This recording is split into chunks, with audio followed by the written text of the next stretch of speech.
어느 83 노인의 편지 한 통이 있습니다. 만약 예순으로 돌아갈 수만 있다면 지금처럼 살지는 않았을 것이라는 깊은 성찰이 담긴 글입니다. 많은 이들이 이 글을 읽으며 지나간 시간에 대한 아쉬움과 후회를 느낄지 모릅니다. 하지만 이 이야기는 지나간 시간에 대한 한탄이 아니라 미래로부터 온 지혜의 선물입니다. 우리보다 앞서 인생의 길고 굳은 길을 걸어간 한 영혼이 이제 막 새로운 출발선에 선 우리에게 보내는 따뜻한 안내서와도 같습니다. 예순이라는 나이는 결코 인생의 황혼이 아닙니다. 오히려 수십 년간 짊어졌던 직업이라는 책임감, 자녀, 양육이라는 무거운 의무로부터 해방되어 오롯이 나 자신을 위해 살 수 있는 인생의 두 번째 봄이 시작되는 눈부신 새벽입니다. 젊은 시절 우리는 세상을 향해 나아가기 위해 자신을 돌볼 시간을 희생해야만 했습니다.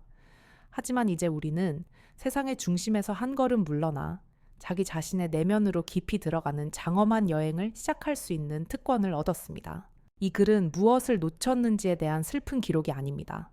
이 글은 앞으로 무엇을 채워나갈 것인지에 대한 희망의 지도입니다. 시간이라는 현자가 우리에게 가르쳐준 5가지 심오한 지혜를 바탕으로 당신의 예순 이후를 그 어떤 시절보다 찬란하고 후회 없는 황금기로 만들어갈 구체적인 길을 함께 탐험해보고자 합니다. 당신의 이야기는 아직 끝나지 않았습니다. 가장 아름다운 챕터는 바로 지금부터 시작됩니다. 첫 번째 지혜 건강, 영혼을 담는 신성한 그릇. 83 노인은 말했습니다. 건강보다 중요한 것은 없다고. 예수님이면 아직 젊은 나이임에도 불구하고 우리는 마치 늙는 것이 당연한 것처럼 몸이 아픈 것을 숙명처럼 받아들이곤 합니다. 하지만 예순의 건강은 단순히 질병이 없는 상태를 의미하지 않습니다. 그것은 우리의 몸과 마음, 그리고 영혼이 조화롭게 균형을 이루는 전인적인 상태, 즉 온전한 웰빙을 의미합니다. 우리의 몸은 남은 인생의 모든 경험과 기쁨, 그리고 지혜를 담아낼 신성한 그릇입니다. 이 그릇이 튼튼하고 깨끗할 때 우리는 비로소 삶이 주는 모든 것을 온전히 받아들일 수 있습니다. 첫째, 몸 셰의 건강은 의무가 아닌 기쁨이 되어야 합니다. 젊은 시절의 운동이 경쟁이나 목표 달성을 위한 것이었다면 예순의 운동은 자기 자신과 교감하는 시간이 되어야 합니다. 헬스장의 런닝머신 위에서 숫자를 세는 대신 숲길을 걸으며 나무십 사이로 부서지는 햇살을 느끼고 새소리에 귀를 기울여 보십시오. 요가나 태극권을 통해 몸의 움직임 하나하나에 집중하며 내 몸이 보내는 소리를 듣는 법을 배워야 합니다. 식사 또한 마찬가지입니다. 허겁지겁 배를 채우던 습관을 버리고 음식 본연의 색과 향맛을 음미하는 마음 챙김 식사를 해보십시오. 좋은 음식을 먹는 것은 내 몸이라는 신전에 가장 귀한 공물을 바치는 신성한 의식과도 같습니다. 깊고 편안한 잠이 최고의 보약임은 두말할 필요도 없습니다. 둘째, 마음 신내 건강은 평온함에서 비롯됩니다. 수십 년간 우리를 지배해온 경쟁심 조급함, 분노와 같은 격렬한 감정들로부터 거리를 두는 연습이 필요합니다. 매일 아침 눈을 뜨면 살아있음에 감사하는 마음으로 하루를 시작해 보십시오. 햇살 한 줌, 차 한 잔 손주의 웃음소리처럼 사소하지만 확실한 행복에 집중하는 감사 연습은 우리의 마음을 긍정적인 에너지로 채워줍니다. 때로는 아무것도 하지 않고 조용히 앉아 자신의 호흡을 바라보는 명상의 시간을 갖는 것도 좋습니다. 자연 속에서 시간을 보내는 것은 그 어떤 심리 상담사보다 뛰어난 치유의 힘을 가지고 있습니다. 마음이 평온할 때 우리 몸의 면역 체계는 가장 강력해집니다. 셋째, 정신지의 건강은 끊임없는 호기심을 먹고 자랍니다. 육체적인 나이와 상관없이 새로운 것을 배우기를 멈추는 순간 우리의 뇌는 늙기 시작합니다. 평생 배우고 싶었지만 시간이 없다는 핑계로 미뤄두었던 악기나 외국어를 시작해 보십시오. 꾸준한 독서는 뇌에 새로운 길을 내는 가장 좋은 방법이며 친구들과 함께하는 보드게임이나 바둑은 즐거운 지적 자극을 줍니다. 은퇴는 직업으로부터의 은퇴이지 세상으로부터의 은퇴가 아닙니다. 끊임없이 배우고 질문하는 태도는 우리의 정신을 청년처럼 살아있게 만듭니다. 건강은 어느 날 갑자기 얻거나 잃는 것이 아닙니다. 그것은 매일의 작은 습관들이 쌓여 만들어지는 위대한 예술 작품과 같습니다. 예순의 당신에게 주어진 가장 큰 임무는 남은 수십 년의 세월을 온전히 담아낼 수 있도록 당신의 몸과 마음 그리고 정신이라는 신성한 그릇을 매일 정성껏 닦고 가꾸는 일입니다. 두 번째 지혜 시간, 모든 순간 속에 살아 숨쉬는 것. 여든의 노인은 돈보다 중요한 것이 시간의 가치였다고 말했습니다. 젊은 시절 우리에게 시간은 목표를 향해 달려가는 경주 트랙과도 같았습니다. 승진 더 넓은 집, 자녀의 성공이라는 결승선을 향해 끊임없이 달려야 하는 직선적 시간, 디즈젠드 시젠의 지배를 받았습니다. 시간은 정복해야 할 대상이었고 1분 1초를 아껴 쓰는 것이 미덕이었습니다. 그러나 예순의 문턱을 넘어서면서 우리는 비로소 그 숨가쁜 트랙에서 내려올 기회를 얻습니다.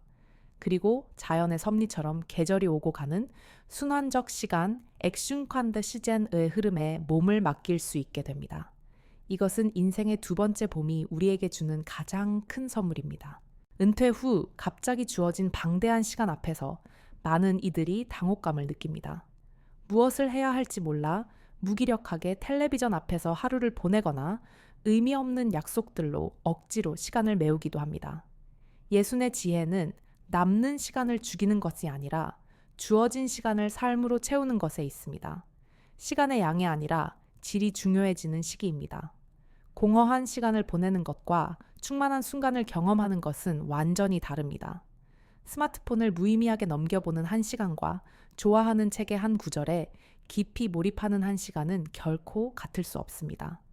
이제 우리의 과제는 매일의 시간을 천천히 흘러가는 강물처럼 그 깊이와 아름다움을 온전히 음미하는 것입니다. 이를 위한 최고의 방법은 느리게 사는 기술을 배우는 것입니다. 이는 단순히 게으름을 피우는 것이 아니라 과정 자체의 아름다움을 발견하는 삶의 태도입니다. 차시피 서서히 우러나는 모습을 지켜보며 따뜻한 차 한 잔을 마시는 시간을 가져보십시오. 그것은 단순히 갈증을 해소하는 행위를 넘어 향과 색과 온기를 통해 현재의 순간과 온전히 만나는 명상의 경험이 됩니다. 베란다에 작은 화분에 심은 난초나 분재를 가꾸는 일도 마찬가지입니다. 매일 조금씩 자라나는 새순을 관찰하며 우리는 생명의 경이로움과 시간의 느리고도 위대한 힘을 배우게 됩니다. 어떤 목적이나 의무감 없이 그저 즐거움을 위해 책을 읽고 음악을 듣는 사치를 누려보십시오. 결과가 아닌 과정 속에서 행복을 찾는 법을 배울 때 우리의 시간은 비로소 풍요로워집니다. 또한 우리는 시간을 혼자와 함께 사이에서 현명하게 배분하는 법을 배워야 합니다. 외로움과 다른 고독은 예순의 나이에 반드시 필요한 시간입니다. 조용한 서재에 앉아 지나온 삶을 기록하는 일기를 쓰거나 창밖을 바라보며 아무런 생각 없이 앉아있는 시간은 내면의 목소리를 들을 수 있는 소중한 기회입니다. 이 고요함 속에서 우리는 자신을 더 깊이 이해하게 되고 삶의 지혜를 얻게 됩니다. 이와 동시에 사랑하는 사람들과의 함께하는 시간은 그 질을 높여야 합니다. 손주들의 재롱을 보며 스마트폰을 들여다보는 대신 아이의 눈을 맞추고 이야기에 온전히 귀를 기울여 주십시오. 배우자와 나란히 앉아 말없이 저녁 노을을 바라보는 시간은 그 어떤 화려한 대화보다 더 깊은 유대감을 만들어줄 수 있습니다. 젊은 시절 우리에게 시간은 써서 없애야 하는 화폐와 같았습니다. 하지만 예순의 우리에게 시간은 모든 감각을 동원해 음미해야 할 한 폭의 풍경과 같습니다.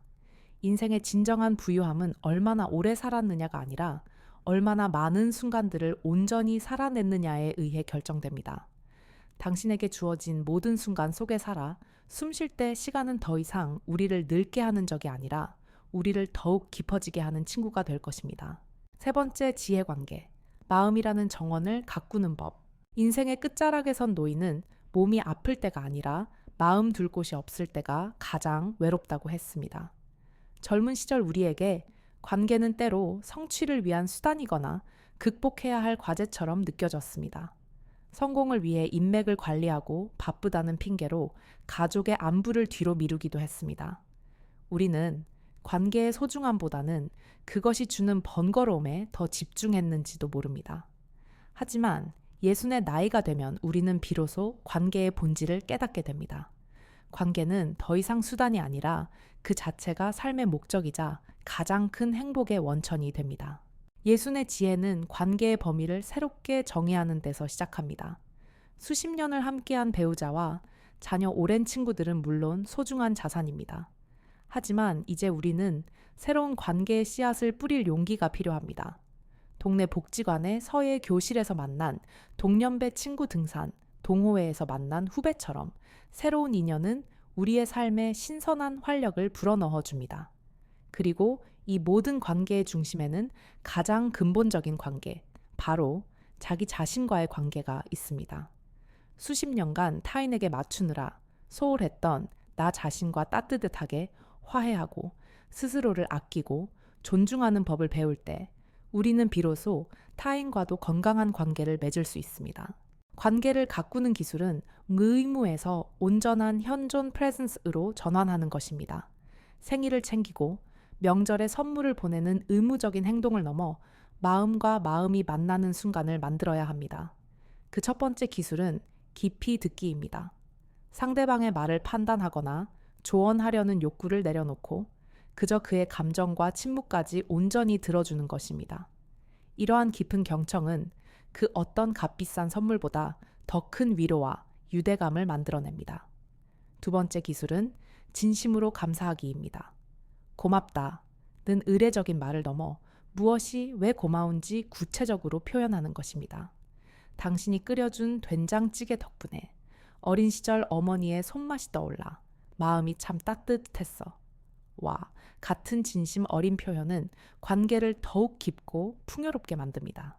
또한 예수는 과거의 상처를 치유할 수 있는 황금 같은 시기입니다. 젊은 시절의 격정은 가라앉고 모든 것을 조금 더 너그러운 시선으로 바라볼 수 있는 지혜가 생겼기 때문입니다. 오랫동안 마음에 담아두었던 원망과 미움을 내려놓는 연습을 해야 합니다. 용서는 상대를 위한 것이기 이전에 내 마음의 평화를 위해 나 자신에게 베푸는 가장 큰 선물입니다. 해묵은 감정 때문에 멀어졌던 형제나 오랜 친구에게 먼저 손을 내밀어 보십시오. 누가 옳고 그름을 따지기보다 그저 함께할 시간이 얼마 남지 않았다는 사실이 더 중요해지는 나이입니다. 또한 부모로서 배우자로서 완벽하지 못했던 과거의 나 자신을 용서하는 것도 중요합니다. 마지막으로 우리는 잔소리하는 늙은이가 아니라 지혜로운 어른의 역할을 찾아야 합니다. 도움을 받는 존재에서 지혜를 나누는 존재로 역할이 전환될 때 우리는 새로운 삶의 의미와 보람을 찾게 됩니다. 손주들에게 돈으로 된 선물이 아니라 당신이 살아온 시대의 이야기를 들려주십시오. 당신의 실패와 성공의 경험은 그 어떤 위인전보다 값진 교훈이 될 것입니다. 가족 안에서 그리고 지역사회 안에서 당신의 연륜과 지혜가 필요한 곳에 기꺼이 당신의 시간을 내어주십시오. 이렇듯 무언가를 줌으로써 얻는 기쁨은 관계의 가장 큰 축복입니다. 인생이라는 긴 여정의 끝에서 우리의 재산 목록은 텅 비게 될지 모릅니다. 하지만 우리가 마음이라는 정원에 정성껏 가꾼 관계에 옮기는 마지막 순간까지 남아 우리의 삶을 충만하게 채워줄 것입니다. 진정한 부는 통장이 아니라 따뜻한 관계의 기억 속에 존재합니다. 네 번째 지혜 소유, 물건이 아닌 경험을 쌓는 삶.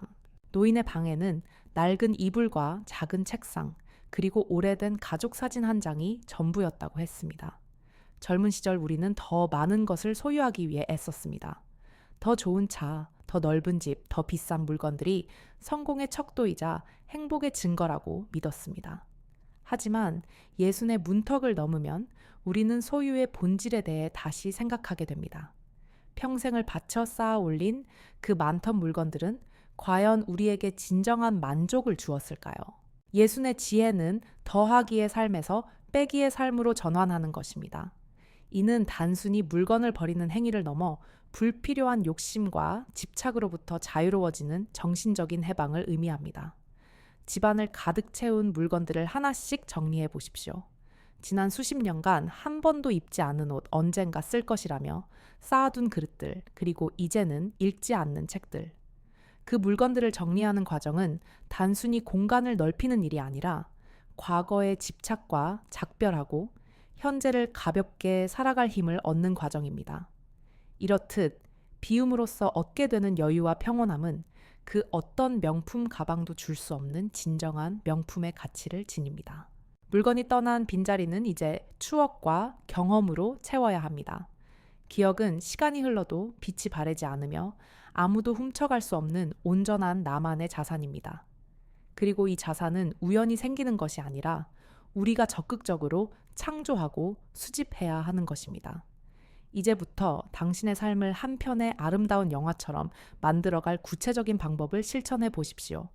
평생 가보고 싶었지만 미뤄두었던 곳으로 여행을 떠나십시오. 비싼 호텔이 아니어도 좋습니다.